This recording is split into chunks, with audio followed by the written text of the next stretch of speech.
Panthers ने किया markhor का शिकार और ऑस्ट्रेलिया ले गया आखिरी बाजी। This is Najibul Hasnain honestly speaking. Champions one day cup अपनी दुनिया में हमने इसे वर्ल्ड कप से भी बड़ा इवेंट कंसिडर किया हुआ था। इसमें पैंथर्स ने किया मारखोर का शिकार और एक वन साइडेड मुकाबले के बाद 5 विकेटों से कामयाबी हासिल कर ली। इस इवेंट में यही बात चल रही थी बार बार कि चेस नहीं होता, चेस नहीं होता। पैंथर्स ने तरीका बता दिया। चेस करने का बेहतरीन तरीका है कि सामने वाली टीम को बहुत कम टोटल पे आउट करो और चेस कर लो। इन्होंने क्वालिफायर में भी 7 विकेटों से कामयाबी हासिल की थी। एक छोटे टोटल पे आउट कर दिया था इसी टीम को जिससे फाइनल में मुकाबला था, और यहां पे भी ऐसा हुआ, एक बहुत ही छोटे टोटल पे आउट करके बआसानी स्कोर चेस कर लिया और 5 विकेटों से कामयाबी हासिल की। तो जाहिर है टॉस से शुरू करते हैं। टॉस जीता मारखोर ने और बैटिंग का फैसला किया। इस पूरे इवेंट में इसी तरह की सिचुएशन चल रही है और प्रॉब्लम शुरू में ही स्टार्ट हो गई। 13 रन पे गिरी पहली विकेट, 26 पर गिरी दूसरी विकेट। इनफैक्ट फखर जमान और हसीबुल्ला ये दो प्लेयर है। फखर ने किए 46, हसीबुल्ला ने किए 27। इसके अलावा nobody is even worth mentioning. बहुत ही बुरी परफॉर्मेंस रही और जाहिर है एक छोटा सा टोटल बनाने में कामयाब हुए, कुछ भी नहीं कर पाए। और यहाँ मुझे अफसोस जो हुआ ना वो बहुत ज़्यादा हुआ कामरान गुलाम को देख के। कामरान गुलाम जो कि हर जगह परफॉर्मेंस दे रहे हैं, डोमेस्टिक के पाकिस्तान के टॉप क्लास प्लेयर हैं, साथ साथ इस वनडे कप में भी बड़ा अच्छा चल रहे थे। लेकिन जाहिर है कॉन्फिडेंस ख़राब होगा, इंसान का मोराल टूटेगा जब उनको इंग्लैंड के खिलाफ सीरीज के लिए भी 15 रुकनी स्क्वाड में शामिल नहीं किया गया।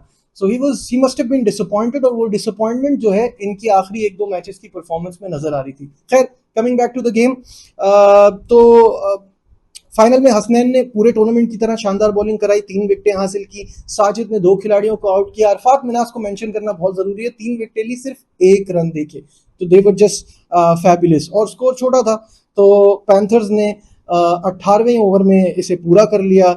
Sajid man of the match रहे अपनी परफॉर्मेंस के लिए। हसनैन अपनी ओवरऑल जो शानदार बॉलिंग कराई उन्होंने इस पूरे इवेंट में, उसकी वजह से वो प्लेयर ऑफ द सीरीज करार पाए। 17 खिलाड़ियों को उन्होंने इस पूरे टूर्नामेंट में आउट किया है। तो अब $1 मिलियन क्वेश्चन है कि हमने इस चैंपियंस कप से हासिल क्या किया, हमें मिला क्या इस चैंपियंस कप से। ठीक है, तो मेरे कुछ पॉइंट्स हैं मैं आपके साथ यहाँ शेयर करना चाहूंगा। पहला पॉइंट है टाइमिंग। हम बांग्लादेश से एक सीरीज व्हाइट वॉश हारे हैं और इंग्लैंड के खिलाफ सीरीज है, उम्मीद वही है रिजल्ट उसी तरह का आएगा। तो बीच में ये वनडे कप क्यों? सारी दुनिया ये बात कह रही है कि आप अगर टेस्ट क्रिकेट खेल रहे हैं तो बीच में 4 डे मैच करा लेते, इससे तैयारी हो जाती।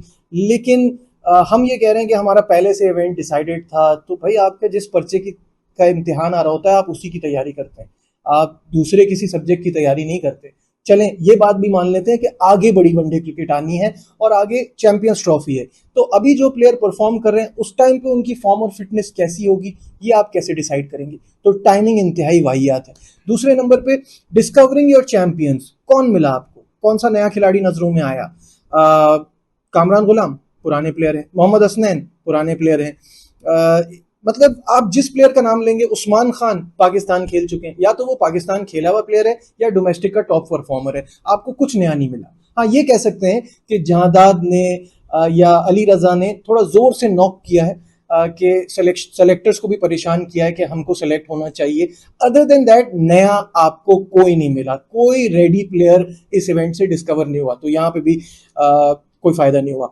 तीसरा पॉइंट मेरा है बिल्डअप टू द इवेंट। आपने इवेंट को ऐसा बनाया, चेयरमैन साहब ने खुद कहा कि इसके बाद हमें एक एक प्लेयर के पीछे 5-5 प्लेयर खड़े मिलेंगे और सीनियर्स के साथ, स्टार्स के साथ आपके यंग खिलाड़ी खेलेंगे। जब तमाम पाकिस्तानी स्टार्स खेलेंगे तो इवेंट की हाइप बनेगी। ये सारी बातें हो गई। एंड में जब पाकिस्तान टीम की अनाउंसमेंट हुई, आपने पाकिस्तान टीम के प्लेयर्स को रिलीज कर दिया जब पीक पे पहुंच गया था इवेंट, उस वक्त पे। तो आपने तो खुद इसको वो इज्जत नहीं दी जो आप चाहते हैं कि हम इसको दें।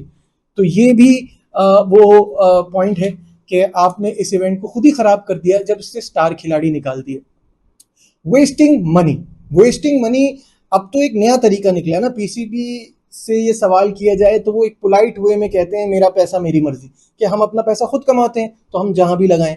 आपने इस इवेंट पे इतना पैसा खर्च किया, ये पॉइंट तो आ गया सामने के हासिल कुछ नहीं किया। मेंटोर्स को आप 50-50 लाख रुपए महीना दे रहे हैं, इवेंट खत्म हो गया है। अब वो कौन कहाँ कितना टाइम देता है कौन पूछेगा? मतलब आई डोंट नो कि अब वो अपनी कमेंट्रीज करेंगे, अपनी दूसरी कमिटमेंट पूरी करेंगे, वो यहाँ कितना वक्त देते हैं। 1 महीने के ऑलमोस्ट इवेंट के लिए आपने 50-50 लाख रुपए दे दिए। तो कहने का मतलब ये है कि इस पूरी चैंपियंस कप से हासिल कुछ भी नहीं हुआ, सिर्फ नुकसान ही होता रहा। और पीसीबी ने डिसाइड कर लिया था कराना है तो कराएगा। मैं और आप क्या कर सकते हैं, सिर्फ बोल ही सकते हैं ना। फॉर्मर क्रिकेटर्स क्या कह रहे हैं, कोई इसको धोखा कह रहा है, कोई इसको ड्रामेबाजी कह रहा है, कोई इसको मजाक कप कह रहा है। मजाक तो बना है, इसमें तो कोई दो राय नहीं है कि आपने इस इवेंट को करा के मजाक ही उड़वाया है। But any how, moving on, एक बिलो एवरेज टूर्नामेंट से, एक बिलो एवरेज क्रिकेट से टॉप क्लास क्रिकेट की तरफ बढ़ते हैं और बात करते हैं ऑस्ट्रेलिया और इंग्लैंड के इस सीरीज के डिसाइडर की, जहां डकवर्थ लुइस मेथड से 49 रन से कामयाबी हासिल की ऑस्ट्रेलिया ने और सीरीज 3-2 से अपने नाम कर ली। ऑस्ट्रेलिया ने इतवार के दिन ब्रिस्टल में टॉस जीता और फील्डिंग का फैसला किया। इंग्लैंड ने पहले बैटिंग करते हुए बनाए 309 run thanks to the brilliance of Ben Duckett 107 and captain Harry Brook, जिन्होंने 72 रन की बड़ी शानदार इनिंग खेली और एक बड़ा स्कोर बोर्ड पे सजाया। हार्डी, जेम्पा, मैक्सवेल तीनों ने 2-2 खिलाड़ियों को आउट किया, but pick of the bowlers रहे ट्रेविस हेड। 4 खिलाड़ियों को अपना शिकार बनाया।